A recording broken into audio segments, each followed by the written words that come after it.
नमस्कार दोस्तों, very good morning. मैं भरत स्वागत करता हूं आपका पुस्तक मंथन में। आइए हम लोग देखते हैं आज जनरल के कुछ क्वेश्चंस जो कि रेलवे के लिहाज से बहुत ही इम्पोर्टेंट हैं। आइए स्टार्ट किया जाए। मिट्टी के घड़े में किस क्रिया के कारण जल ठंडा रहता है? दोस्तों, मिट्टी के घड़े में वाष्पीकरण के कारण जल ठंडा रहता है। पराश्रव्य तरंगों को सबसे पहले किसने सीटी बजाकर उत्पन्न किया था? गॉल्टन नाम के साइंटिस्ट थे जिन्होंने पराश्रव्य तरंगों को सबसे पहले सीटी बजाकर उत्पन्न किया था। ध्वनि का तात्व किस पर निर्भर करता है? दोस्तों, ध्वनि का तात्व आवृत्ति पर निर्भर करता है, फ्रीक्वेंसी पे। विमानों के आंतरिक भागों की सफाई में किसका उपयोग किया जाता है? पराश्रव्य तरंगों का उपयोग किया जाता है विमानों के आंतरिक भागों की सफाई में। मनुष्य को ध्वनि कंपन की अनुभूति किस आवृत्ति सीमा में होती है? दोस्तों, मनुष्य की सुनने की जो क्षमता है 20 से 20,000 हर्ट्ज होती है। लगभग 20 डिग्री सेल्सियस तापक्रम पर किस माध्यम में ध्वनि की गति अधिकतम रहेगी? दोस्तों, लोहा में ध्वनि की गति अधिकतम रहती है। ध्वनि के किस लक्षण के कारण कोई ध्वनि मोटी या पतली होती है? तारतम्य के कारण ध्वनि मोटी या पतली होती है। किसके द्वारा सबसे अधिक ध्वनि प्रदूषण होता है? हवाई जहाज की उड़ान भरना ध्वनि का प्रदूषण ज़्यादा होता है। कौन सी प्रक्रिया प्रकाश और ध्वनि दोनों में घटित नहीं होती? ध्रुवण प्रक्रिया प्रकाश और ध्वनि दोनों में घटित नहीं होती। ध्वनि का प्रभाव मानव के कान में कितने समय तक रहता है? ध्वनि का प्रभाव मानव के कान में 1/10 सेकंड तक रहता है।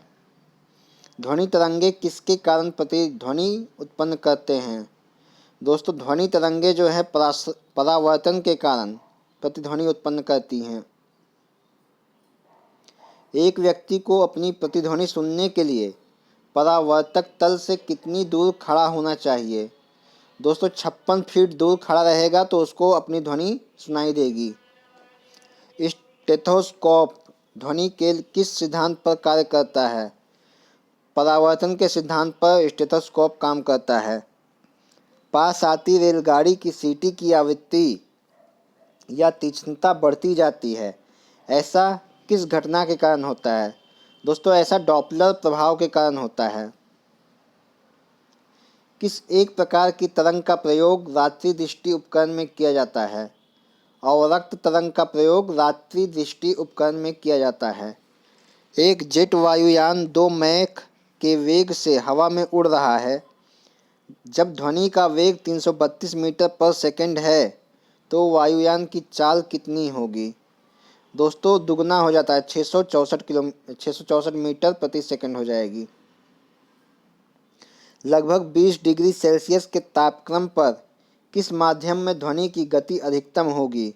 दोस्तों, लोहा में ध्वनि की गति अधिकतम होगी। एक जैव पद्धति जिसमें पराश्रव्य ध्वनि का उपयोग किया जाता है। सोनोग्राफी में पराश्रव्य ध्वनि का उपयोग किया जाता है। कौन सी तरंगे शून्य या निर्वात में संचरण नहीं कर सकती हैं? दोस्तों, ध्वनि की तरंगे जो हैं शून्य या निर्वात में संचरण नहीं करती।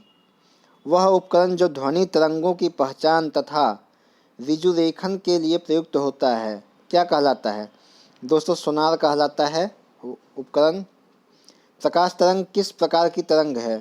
प्रकाश तरंग जो है अनुप्रस्थ तरंग है। प्रकाश का तरंग सिद्धांत किसके द्वारा प्रस्तावित किया गया है? हाइगेंस के द्वारा प्रकाश का तरंग सिद्धांत प्रस्तावित किया गया है। किस घटना के आधार पर प्रकाश तरंगों के अनुप्रस्थ होने की पुष्टि होती है? ध्रुवण। प्रकाश से विद्युत चुंबकीय स्वरूप की खोज किसने की? मैक्सवेल ने प्रकाश के विद्युत चुंबकीय स्वरूप की खोज की थी। किसने सर्वप्रथम यह दिखलाया कि प्रकाश तरंगों का विवर्तन होता है? ग्रिमाल्डी ने सर्वप्रथम दिखलाया था कि प्रकाश तरंगों का विवर्तन होता है। कौन सी घटना प्रकाश और ध्वनि दोनों में घटित नहीं होती? दोस्तों, ध्रुवण प्रकाश और ध्वनि दोनों में घटित नहीं होती है।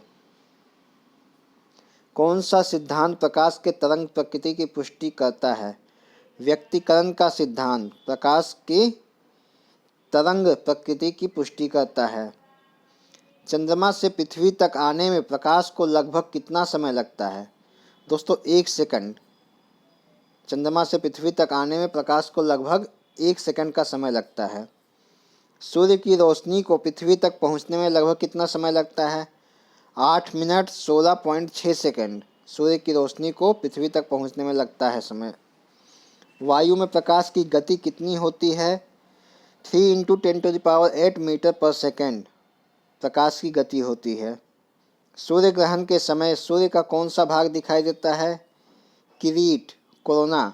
यह सूर्य का वह भाग है जो सूर्य ग्रहण के समय दिखाई देता है।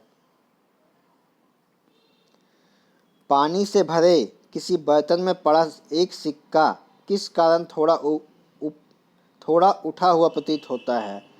दोस्तों प्रकाश के अपवर्तन के कारण सिक्का थोड़ा ऊपर उठा हुआ दिखता है।